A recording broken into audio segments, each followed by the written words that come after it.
अस्सलामुअलैकुम स्टूडेंट्स, मैं हूं एहसान और एक सवाल पूछता हूं कि तुम लोगों ने एक नाम जो है कुछ नाम में लिखता हूं जो कि सुने होंगे, जैसे कि कोकाय या कॉक्सी, इसी तरीके से बैसिलस या फिर स्ट्रेप्टोकोकस। स्ट्रेप्टोकोकस कह रहा हूं, ये तो उसी के ने है। चलो, ये भी नाम सुना होगा स्ट्रेप्टोकोकस का। स्ट्रेप्टोकोकस निमोनिया में एक और है स्पाइरोकीट्स। क्या है हमारे पास? स्पाइरोकीट्स। तो अब ये नाम कहां सुने थे? जब बैक्टीरिया की शेप हम डिफाइन कर रहे थे तो हमने कहा कि basically there are three basic shapes of bacteria. कौन कौन से? कॉक्साई, बैसिलस और स्पाइरोकीट्स। मतलब क्या? कॉक्साई का मतलब क्या? जो भी बैक्टीरिया राउंड शेप के होते थे, गोल गोल होते थे। क्या है? जो बैक्टीरिया गोल गोल होते हैं उसको हम बोलते हैं कॉक्सी या कोकस, अगर एक ही बैक्टीरिया है। अगर ज्यादा है तो उसको कोकाए या फिर कॉक्सी, जो भी तुम लोगों को अच्छा लगता है वो नाम बोलो। तो वो राउंड शेप जो बैक्टीरिया थे वो हमारे पास क्या थे? कोकाए। इसी तरीके से जो थोड़े बहुत राउंड शक्ल, मतलब रॉड की शक्ल में होते थे, लंबूतरे जो होते थे, उन बैक्टीरिया को नाम दिया जाता है बैसिलस का। किसका नाम दिया जाता है? बैसिलस का। और जो हमारे पास स्पाइरल के फॉर्म में थे, किसके फॉर्म में? स्पाइरल के फॉर्म में जो हमारे पास बैक्टीरिया है उसको बोलते हैं स्पाइरोकीट्स। ये तीन बेसिक्स हमारे पास शेप्स हैं बैक्टीरिया के, कोकाय, बैसिलस और स्पाइरोकीट्स। इसी तरीके से जब हमने कहा कि दो कोकाय आपस में मिलते थे तो इसको क्या बोलते थे? डिप्लोकोकाय। क्या बोलते थे? डिप्लोकोकाय। इसी तरीके से अगर एक ही लाइन में बहुत सारे कोकाय आपस में मिल जाए कॉलोनी के फॉर्म में तो इसको क्या बोलते थे? क्या बोलते थे इसको? स्ट्रेप्टोकोकाय। क्या बोलते हैं? स्ट्रेप्टोकोकाई। और अगर वो गुच्छे की शक्ल में, जैसे अंगूर का गुच्छा होता है, क्लस्टर की फॉर्म में हूं तो उसको फिर क्या बोलते थे? स्टेफिलोकोकस। क्या बोलते हैं? स्टेफिलोकोकस। ये सिर्फ मैं एक एग्जांपल के तौर पर कुछ चीजें कोट कर रहा हूं कि ये नाम बैक्टीरिया को जब भी पढ़ोगे, जब भी प्रोकैरियोट्स को पढ़ते हो तो इस तरह के जो नाम हैं वो सुनने को मिलते हैं। जैसे कि हमारे पास लैक्टोबैसिलस बैक्टीरिया है, एशेरिकिया कोलाई है। इसी तरीके से हमारे पास स्ट्रेप्टोकोकस निमोनियाe है, स्टेफिलोकोकस निमोनियाe है, स्टेफिलोकोकस ऑरियस है। तो बहुत सारे जो बैक्टीरिया के नाम है उसमें ये चीजें सुनने को मिलती हैं। और ये चीजें जो है वो डिफाइन क्या करती हैं? शेप ऑफ द बैक्टीरिया के। शेप बैक्टीरिया का जो हमारे पास होगा वो किस तरह का? वो गोल बैक्टीरिया है, वो रॉड की शक्ल में है, वो हमारे पास स्पाइरल्स की फॉर्म में है, कोमा की शक्ल में है, और हमारे पास प्ल्यूमार्फिक बैक्टीरिया भी होते हैं जिसमें कोई रेगुलर शेप जिनकी नहीं होती, प्ल्यूमार्फिक बैक्टीरिया जैसे कि माइकोप्लाज्मा। तो ये सारे क्या है? ये शेप को डिफाइन करते थे।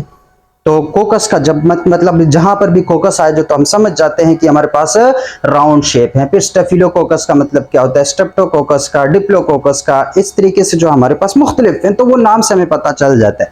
बैसिलस कहीं पे नाम आ जाए तो हमें पता चल जाता है कि हमारे पास रॉड शेप के बैक्टीरिया। इसी तरीके से स्पाइरोकीट्स का नाम कहीं पे आ जाए तो हमें पता चल जाता है कि ये स्पाइरल फॉर्म के बैक्टीरिया है, स्प्रिंग की तरह के बैक्टीरिया है। लेकिन ये तो उसकी शेप्स हैं। कभी हमने सोचा है कि बैक्टीरिया का वो कौन सा स्ट्रक्चर है जो कि इस शेप को मेंटेन करता है? कौन सा जो बैक्टीरिया का पार्ट है, कौन सा बैक्टीरियल स्ट्रक्चर है जो कि ये डिफाइन करेगा, ये बात बताएगा कि इस बैक्टीरिया का शेप क्या होने वाला है? इस बैक्टीरिया का शेप क्या होने वाला है? क्या वो बैक्टीरिया कोकाय होंगे तो वो किस वजह से राउंड हैं? अगर वो बैक्टीरिया बैसिलस हैं तो वो किस वजह से रॉड शक्ल के हैं? अगर वो बैक्टीरिया स्पाइरोकीट्स हैं तो वो किस पार्ट की वजह से स्पाइरल फॉर्म में है?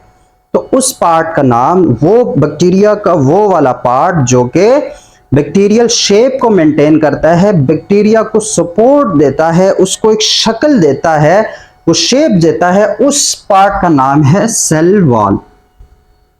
क्या है? Bacterial cell wall.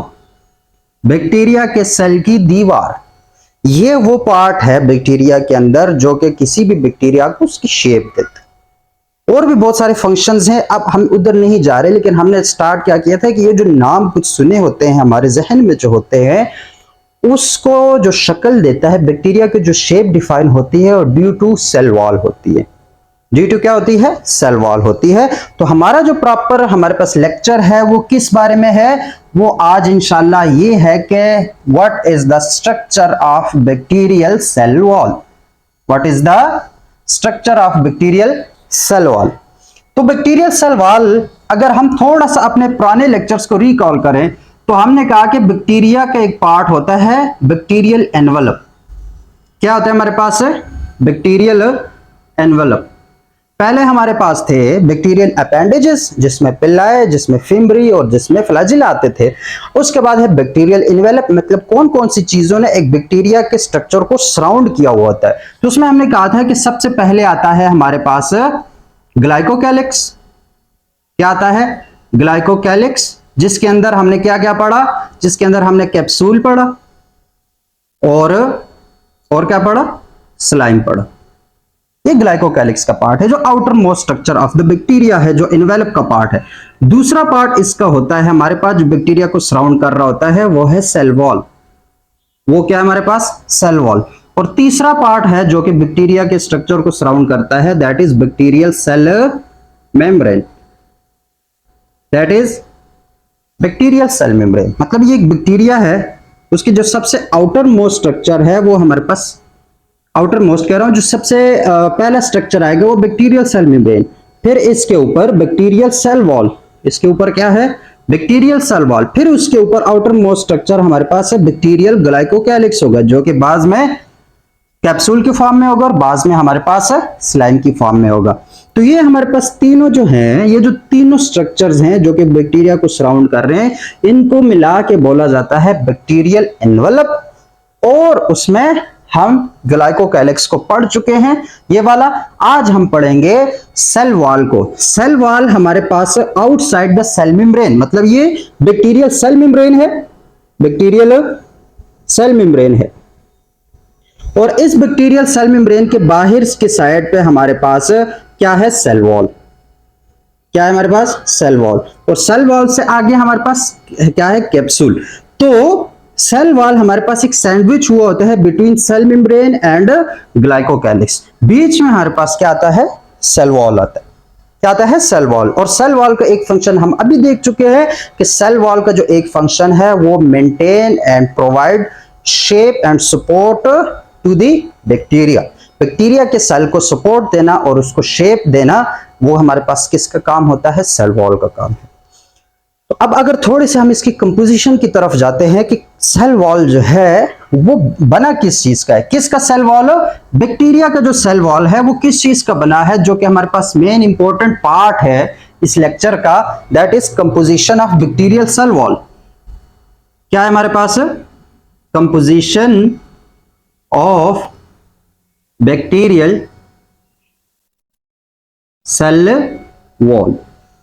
कि बैक्टीरिया का जो सेल वॉल है वो किस चीज का बना होता है, कौन सा केमिकल है, कौन सा ऐसा बायोलॉजिकल एलिमेंट है जो कि, या बायोलॉजिकल मॉलिक्यूल है जो कि बैक्टीरिया का सेल वॉल बनाता है।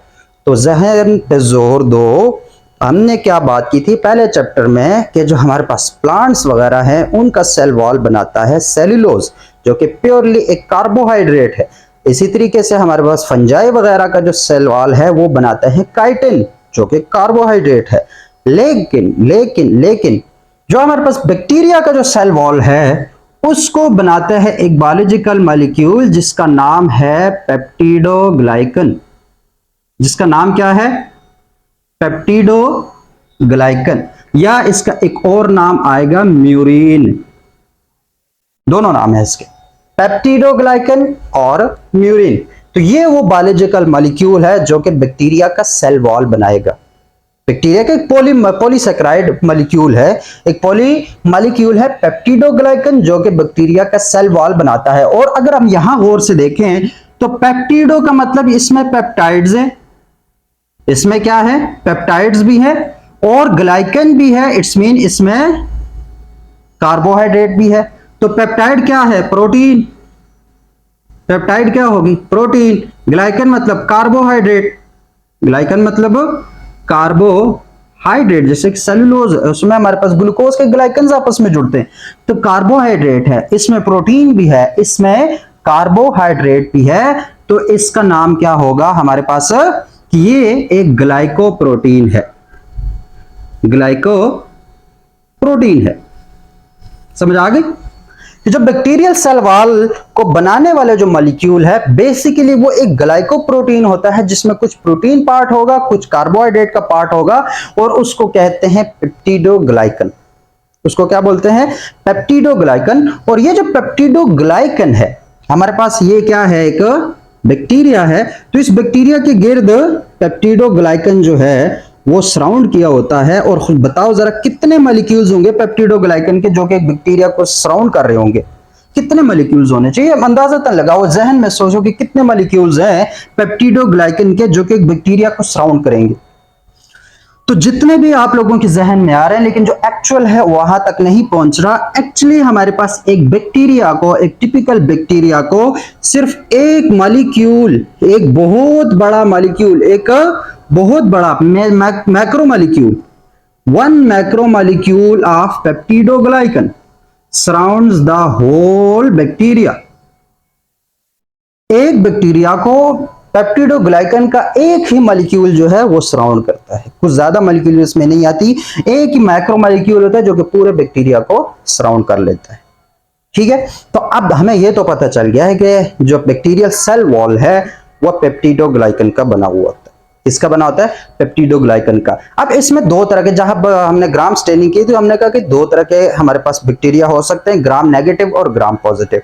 यहां हम डिफरेंसेस पे नहीं जा रहे किसी तरीके से, ग्राम नेगेटिव और ग्राम पॉजिटिव के डिफरेंसेस पे नहीं जा रहे इस लेक्चर में, लेकिन इतना पता हो कि इस सेल वॉल के आउटर मतलब इसके बाहर ग्राम नेगेटिव बैक्टीरिया जो होते हैं उनमें एक और मेम्ब्रेन होती है जो कि लिपोप्रोटीन होता है, इसमें लिपिड और प्रोटीन होता है। मतलब ये सेल वॉल के बाहर एक और मेम्ब्रेन होगी in case of gram negative bacteria.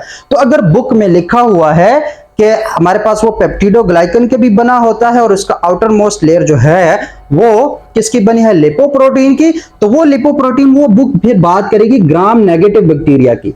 यहां पर हम उस चीज को डिस्कस नहीं करेंगे कि ग्राम नेगेटिव और ग्राम पॉजिटिव बैक्टीरिया में क्या डिफरेंसेस है, वो हमारे पास नेक्स्ट लेक्चर है। आज हमने सिर्फ ये देखना है कि सेल वॉल जो है बैक्टीरिया का, ये जो पार्ट है वो कैसे बनता है, क्यों बनता है, क्या उसका स्ट्रक्चर है, उस चीज को हमने तसल्ली से देखना है। तो लिपोप्रोटीन से मुझे याद आया कि अगर कहीं पर लिखा हो कि पेप्टिडोग्लाइकन और उसकी आउटर लेयर लिपोप्रोटीन की बनी होती है तो वो ग्राम नेगेटिव बैक्टीरिया की बात हो रही थी। ग्राम पॉजिटिव में सिर्फ आउटर मोस्ट हमारे पास सेल वॉल होगा, उसके बाद हमारे पास कैप्सूल होगा जो कि कैप्सूल या हमारे पास स्लाइम होगा, तो उस चीज को नहीं। यहाँ पे जो सेल वॉल है चाहे वो ग्राम नेगेटिव का हो चाहे ग्राम पॉजिटिव का, चाहे वो थिक हो चाहे वो थिन हो, लेकिन बना वो किस चीज का होगा? बना वो पेप्टिडोग्लाइकन का होगा। किस चीज का बना होगा? पेप्टिडोग्लाइकन का बना होगा। तो अब हमारे पास जो मेन बात है वो है स्ट्रक्चर ऑफ पेप्टिडोग्लाइकन। अब ये चीजें मैं क्यों बता रहा हूं अभी आहिस्ता आहिस्ता से समझ जाओगे। स्ट्रक्चर ऑफ पेप्टिडोग्लाइकन के जो पेप्टिडोग्लाइकन है उसमें कौन कौन से मोनोमर्स इन्वॉल्व हैं, या उसमें उसका स्ट्रक्चर, उसके जो केमिकल कंपोजिशन है, उसके जो बायोकेमिस्ट्री है वो कैसी है। तो पेप्टिडोग्लाइकन में बेसिकली लाजमी बात है एक बैकबोन होगा, और पेप्टिडोग्लाइकन के अंदर जो बैकबोन है वो बना होता है ग्लाइकन्स का। किसका? मतलब कार्बोहाइड्रेट का एक बैकबोन बना होगा। इसमें दो तरह के मोनोमर्स जो हैं वो आपस में मिलेंगे। एक मोनोमर का नाम है NAG और एक मोनोमर का नाम है NAM। दो मोनोमर्स हैं जो कि मिलकर ग्लाइकन बनाएंगे। अब इन दो मोनोमर्स को हमने तसल्ली से समझना है और उसका जो हमारे पास केमिस्ट्री है वो समझनी है, ताकि आगे फिर जो कॉन्सेप्ट्स आते हैं सेल वॉल से रिलेटेड वो हमें पता हो कि इसमें किस तरह के जो सिनेरियो है वो इन्वॉल्व है। तो सबसे पहले मैं ग्लूकोज कंसीडर कर लेता हूं। ग्लूकोज का जो हमारे पास स्ट्रक्चर फार्मूला है वो कंसीडर कर लेता हूं रिंग फॉर्म वाला। तो एक ऑक्सीजन है और हमारे पास वो इस तरीके से एक स्ट्रक्चर होता है। ठीक है, ये इसका पहला कार्बन है जिसपे OH और H लगा हुआ है। ये इसका दूसरा कार्बन है जिसपे यहां क्या है, यहां पे क्या होगा? OH और H लगा है, ये इसका तीसरा कार्बन है, यहाँ पे H, यहाँ पे OH है, ये इसका चौथा है OH और H वाला, ये इसका पांचवा है जिसके एक साइड पे हमारे पास H लगा होगा और एक साइड पे हमारे पास CH2OH लगा हुआ। चैप्टर 2 में ये चीज तक तसल्ली से हमने देखी है कि हमारे पास रिंग स्ट्रक्चर ऑफ ग्लूकोज कैसे बनता है। अभी हमने ये एक मोनोमर ग्लूकोज जो यूनिट है उसको कंसीडर किया और इसका यूनिट के अंदर क्या क्या बातें हमने की। ये इसका पहला कार्बन है, जहन में रखो, ये दूसरा है, ये तीसरा है, ये चौथा है, ये पांचवा है और ये वाला छठा है, 6 कार्बन वाला। अब 6 कार्बन में अगर मैं आता हूं इसी ग्लूकोज में कार्बन नंबर 2 पे, किस पे आता हूं, कार्बन नंबर 2 पे, और इस कार्बन नंबर 2 का OH मैं रिमूव कर देता हूं, इस कार्बन नंबर 2 का OH रिमूव कर देता हूं और यहां पे मैं एक ग्रुप अटैच कर लेता हूं। इसको एक और मार्कर के साथ हम लिखेंगे ताकि चीज नजर आ रही हो। किस वाले के साथ लिखे, ग्रीन वाले के साथ लिख लेते हैं या फिर रेड की, ठीक है। इसके साथ मैं बना लेता हूं NH फिर C double bond O CH3। ये ग्रुप मैंने आके कार्बन नंबर 2 पे ऐड कर दिया, बाकी कोई इसमें चेंजिंग नहीं की। तो अब देखो यहां पे क्या क्या चीजें ऐड हुई हैं। एक हमारे पास यहां पे NH है, क्या है NH, और NH क्या होता है केमिस्ट्री की जुबान में, बायोकेमिस्ट्री की जुबान में NH है अमीन ग्रुप। कौन सा वाला ग्रुप है, अमीन। इस चीज को तसल्ली से देखो, ये चीज समझ आ गई ना तो सारी केमिस्ट्री भी इसकी समझ आ जाएगी और बैक्टीरिया जो पेप्टिडोग्लाइकन का स्ट्रक्चर है वो भी समझ आ जाएगा, इसलिए तसल्ली से देखो अमीन ग्रुप। और अगर हम इस वाले ग्रुप को गौर से देखें, C double bond O CH3 वाला ग्रुप, तो इस ग्रुप का एक स्पेसिफिक नाम है और वो क्या है, एसिटाइल। क्या नाम है, एसिटाइल। एक अमीन ग्रुप है, एक एसिटाइल है और एक बाकी सारा ग्लूकोज था। बाकी सारा क्या था, ग्लूकोज। तो अब इसका नाम क्या बनेगा, इस पूरे स्ट्रक्चर का, इस पूरे मोनोमर का नाम क्या बनेगा, इस पूरे मोनोमर का नाम बनेगा N एसिटाइल ग्लूकोज अमीन। इसका पूरा नाम क्या बनेगा, N एसिटाइल ग्लूकोज अमीन। तो एक जो मोनोमर है उसका जो स्ट्रक्चर इस टाइप का होगा, ये कौन सा मोनोमर है, N एसिटाइल ग्लूकोज अमीन, या इन शॉर्ट इसको बोलेंगे N एसिटाइल ग्लूकोज अमीन या NAG। क्या बोलेंगे, NAG। तो एक मोनोमर हमारे पास ये आ गया N एसिटाइल ग्लूकोज अमीन। दूसरा मोनोमर है NAM। अब उसको भी कंसीडर कर लेते हैं। यहां पे मैं एक और ग्लूकोज को कंसीडर कर लेता हूं, ऐसे एक और ग्लूकोज को क्या कर लेता हूं, कंसीडर कर लेता हूं। ये उसका पहला कार्बन है OH और H की फॉर्म में, ये उसका दूसरा कार्बन है OH और H की फॉर्म में, ये उसका तीसरा कार्बन है H और OH की फॉर्म में, ये उसका चौथा कार्बन हो गया और ये H, ये उसका पांचवा कार्बन हो गया जो एक साइड से H और एक साइड से CH2OH के साथ जुड़ा हुआ। अब ये दोबारा से क्या है, हमारे पास एक ग्लूकोज है, दोबारा से क्या है, ग्लूकोज। अब इसका मैं यहां पे OH रिमूव कर लेता हूं और ये चीज ऐड कर लेता हूं। सो NH और ये C double bond O CH3। Carbon number 2 पे यही चीज मैंने बना ली। तो अभी तक ये क्या बना हुआ है, अभी तक ये बना हुआ है N एसिटाइल ग्लूकोज अमीन।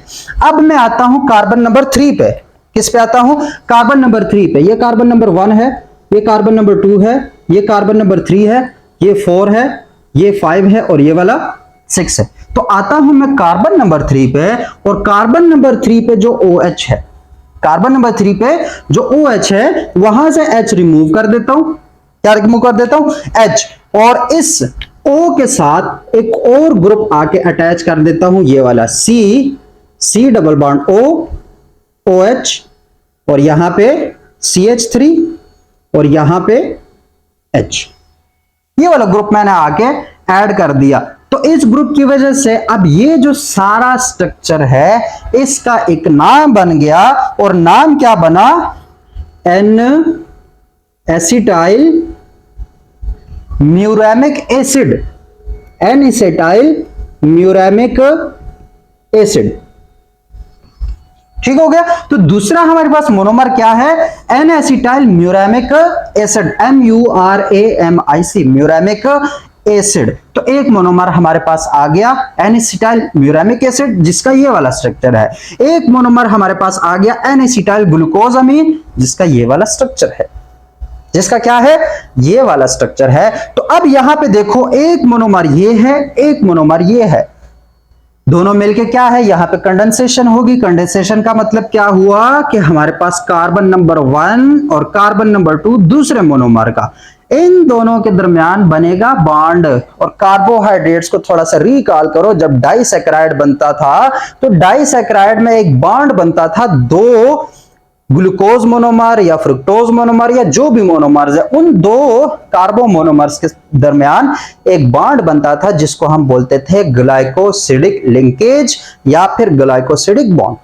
क्या बनते थे, ग्लाइकोसिडिक बॉन्ड। और यहां पे ये क्रॉस में है, OH यहां पे नीचे है, यहां पे ऊपर है, तो ये OH इस H को मिला के H2O रिलीज कर देगा और ये जो O है वो इन दोनों के दरमियान बना देगा बॉन्ड। एक हमारे पास ये और एक ये बीच में आपस में किस चीज से जुड़ गए, O की वजह से आपस में जुड़ गए।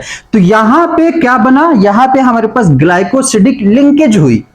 यहां पे हमारे पास क्या हुई, ग्लाइकोसिडिक लिंकेज। और अगर गौर से देखें तो वो ग्लाइकोसिडिक लिंकेज है बीटा पहले कार्बन और चौथे कार्बन के दरमियान, beta 1,4 glycosidic linkage, beta 1,4 glycosidic linkage. तो पेप्टिडोग्लाइकन के भी जो ग्लाइकन मॉलिक्यूल्स हैं उनके दरमियान जो ग्लाइकोसिडिक बॉन्ड है वो कौन सा है, बीटा 1,4। कौन सा वाला है, बीटा 1,4। तो अब ये हमारे पास दो मोनोमर्स आपस में मिल गए, ये एक ग्लाइकन का हमारे पास एक प्रॉपर यूनिट है, किस चीज का, ग्लाइकन का। यहां पे एक चीज अभी हमने और गौर से देखनी है, जिसके बाद वो आपस में सारे जुड़ते जाएंगे और हमारे पास एक पेप्टिडोग्लाइकन बनेगा। वो क्या है कि हमारे पास, ये नाम मैं मिटा देता हूं यहां से, कि हमारे पास जो म्यूरेमिक एसिड वाला मोनोमर है, ये वाला जो मोनोमर है, इस मोनोमर पे हमारे पास ये वाला हाइड्रोक्सिल ग्रुप जो है वो रिमूव हो जाता है और इसकी जगह हमारे पास एक पेप्टाइड जो है वो एक चेन वहां पे ऐड होगी। कौन सी वाली, एलेनिन की, उसके साथ ग्लूटामीन, उसके साथ हमारे पास दोबारा से या लाइसिन भी आ सकता है और कभी कभी मेजो डाइअमीन भी आ सकता है। ठीक है, तो मेज अगर कहीं पे लिखा हो तो उसका डाइअमीन ही है, नहीं तो लाइसिन, उसके बाद फिर से एलेनिन और फिर से एलेनिन। ये ग्रुप, ये जो पेंटापेप्टाइड है, ये ग्रुप क्या है, 5 पेप्टाइड्स वाला है ना, 5 हमारे पास अमीनो एसिड्स वाला, 1 2 3 4 5 अमीनो एसिड्स वाला है, इसको बोलते हैं पेंटापेप्टाइड, पेंटापेप्टाइड ग्रुप। ये पेंटापेप्टाइड ग्रुप म्यूरेमिक एसिड के कार्बन नंबर 3 पे जुड़ता है। कार्बन नंबर 3 पे जो ग्रुप लगा हुआ है उसके कार्बन के साथ ये पेंटापेप्टाइड ग्रुप आके जुड़ गया। तो अगर हम यहां गौर से देखें तो ये हमारे पास क्या था, ग्लाइकन पार्ट था। ये क्या है हमारे पास, ग्लाइकन का पार्ट है और उसमें म्यूरेमिक एसिड के साथ एक चेन जुड़ गई है, पेप्टाइड की एक शॉर्ट चेन जुड़ गई है। तो अब इसको मिला के हम क्या बोलेंगे, पेप्टिडोग्लाइकन। इसको मिला के क्या बोलेंगे हम, पेप्टिडोग्लाइकन का एक सिंपल मॉलिक्यूल है। अब यही पेप्टिडोग्लाइकन बहुत सारे आपस में मिलेंगे और एक मैक्रो मॉलिक्यूल बनाएंगे, बहुत बड़ा मॉलिक्यूल बनाएंगे, पॉलीमराइजेशन होगी और बहुत बड़ा मॉलिक्यूल बनेगा पेप्टिडोग्लाइकन का। लेकिन पेप्टिडोग्लाइकन में कहते हैं पेप्टाइड बॉन्ड, तो पेप्टाइड बॉन्ड ये है। ठीक है, पेप्टाइड जो हमारे पास लिंकेज है, जो पेप्टाइड जो प्रोटीन पार्ट है वो ये वाला है और जो कार्बोहाइड्रेट का पार्ट है वो ये वाला है। कार्बोहाइड्रेट के जो पार्ट्स हैं, जो ग्लाइकोड पार्ट्स हैं, उनके दरमियान जो आपस में बॉन्डिंग है वो बीटा 1,4 ग्लाइकोसिडिक लिंकेज की है।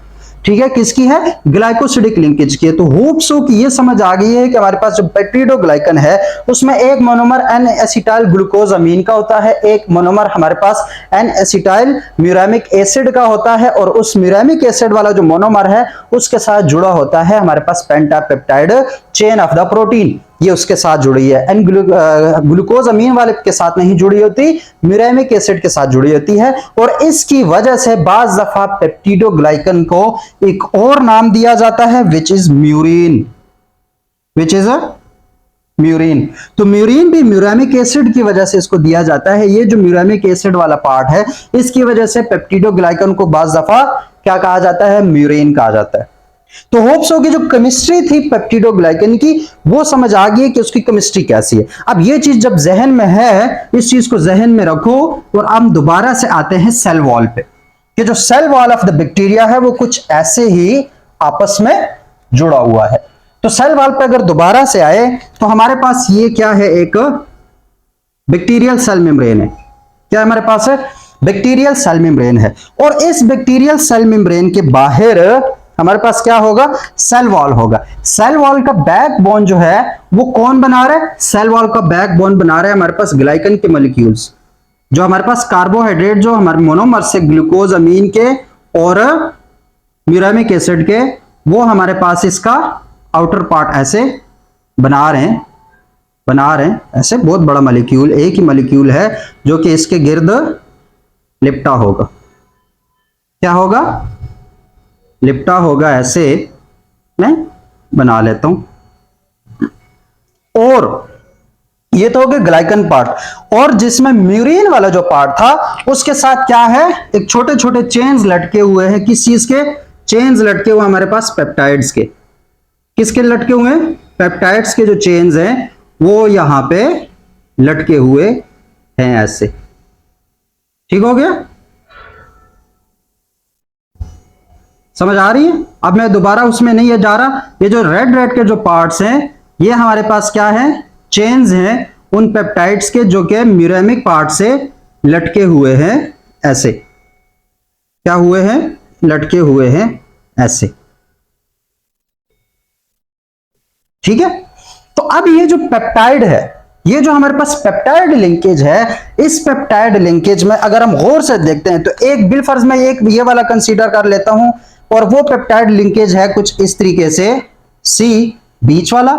ठीक है? उसके ऊपर है हमारे पास C double bond O OH, उसके नीचे है हमारे पास NH2, इसके एक साइड पे R ग्रुप है और एक साइड पे H ग्रुप है।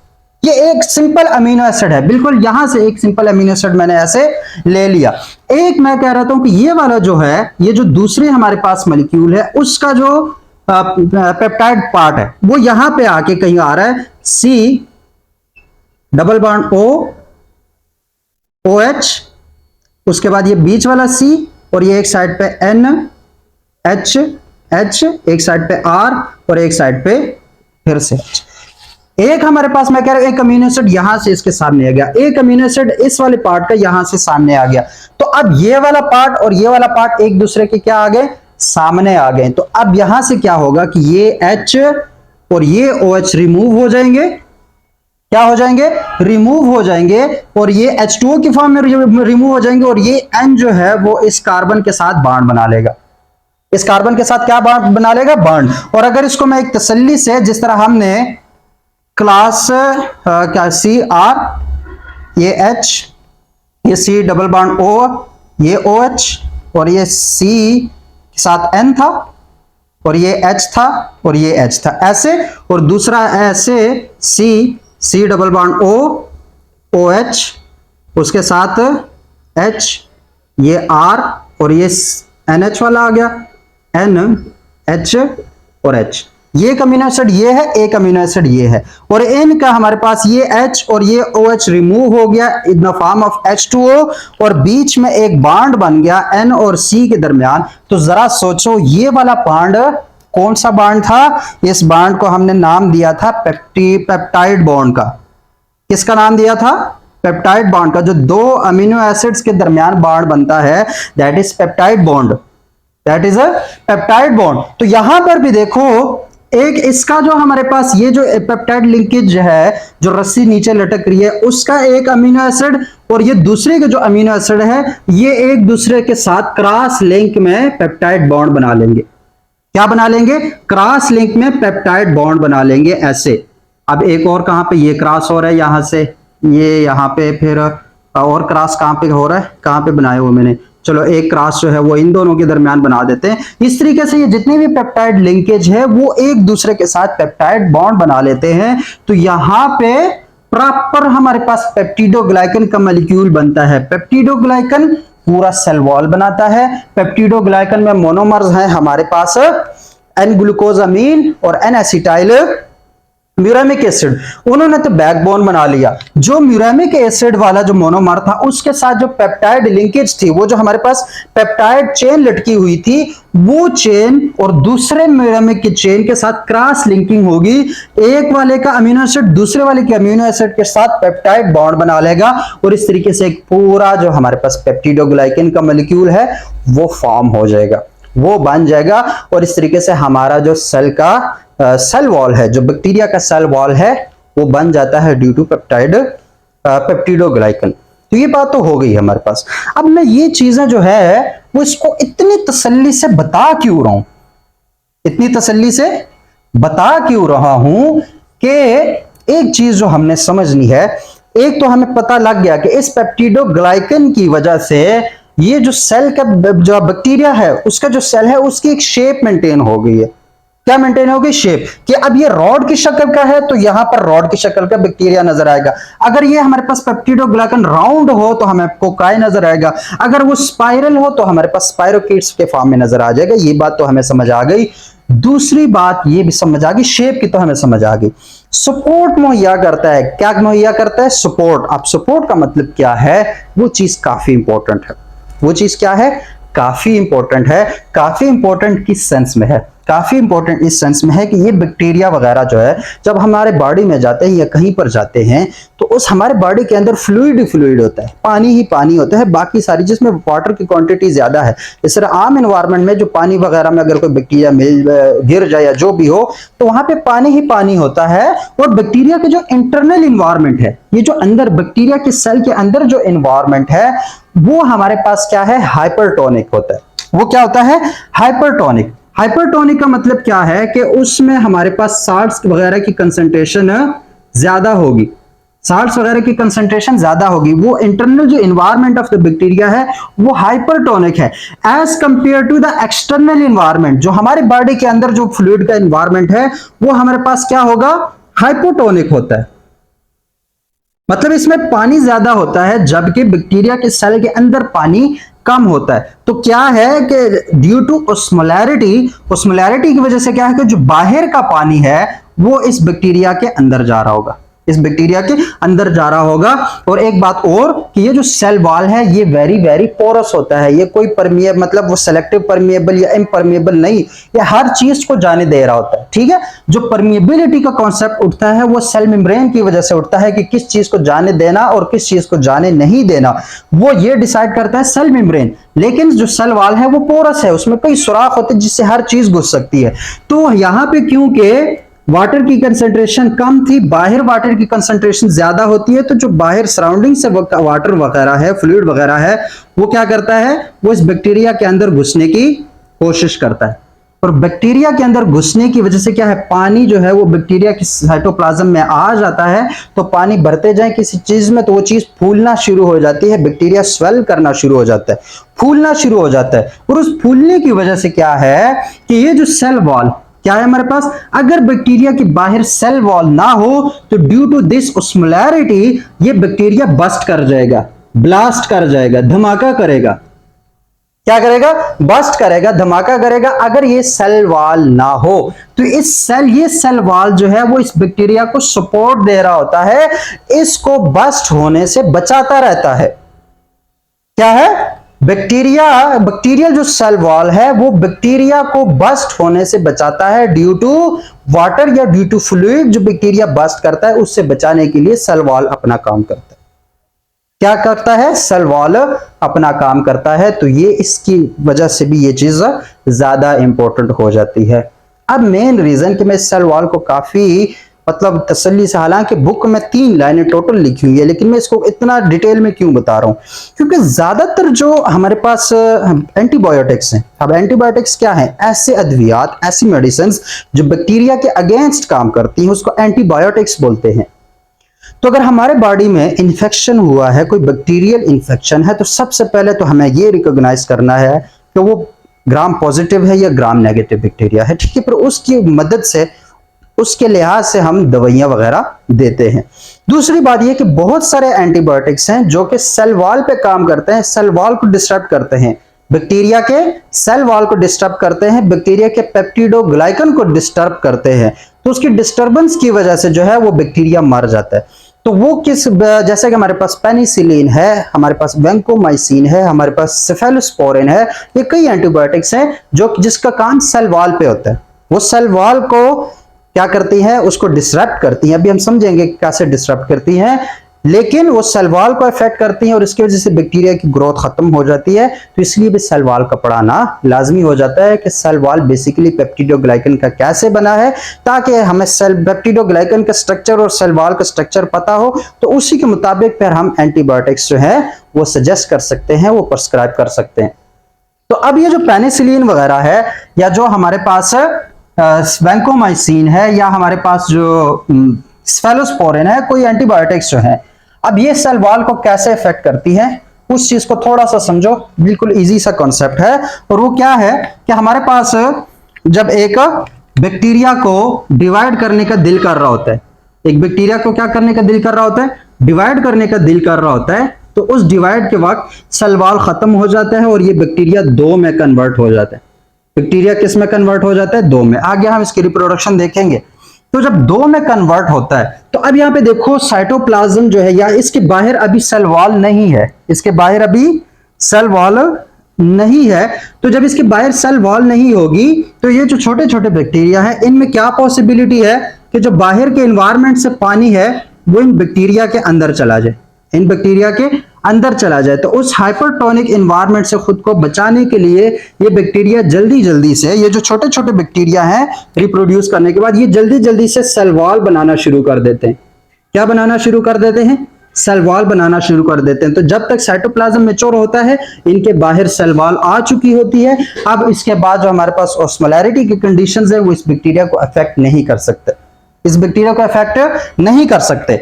तो फिर हुआ क्या, अगर बिलफर्ज हम पेनिसिलिन लेते हैं, क्या लेते हैं, पेनिसिलिन एक एंटीबायोटिक है, तो वो पेनिसिलिन जो है वो रिप्रोडक्शन के बाद ये जो नन्हे मुन्ने से बैक्टीरिया होते हैं, इसको इफेक्ट करते हैं। इन बैक्टीरिया को सेल वॉल बनाने नहीं देते, वो सेल वॉल की फॉर्मेशन को ब्लॉक करते हैं।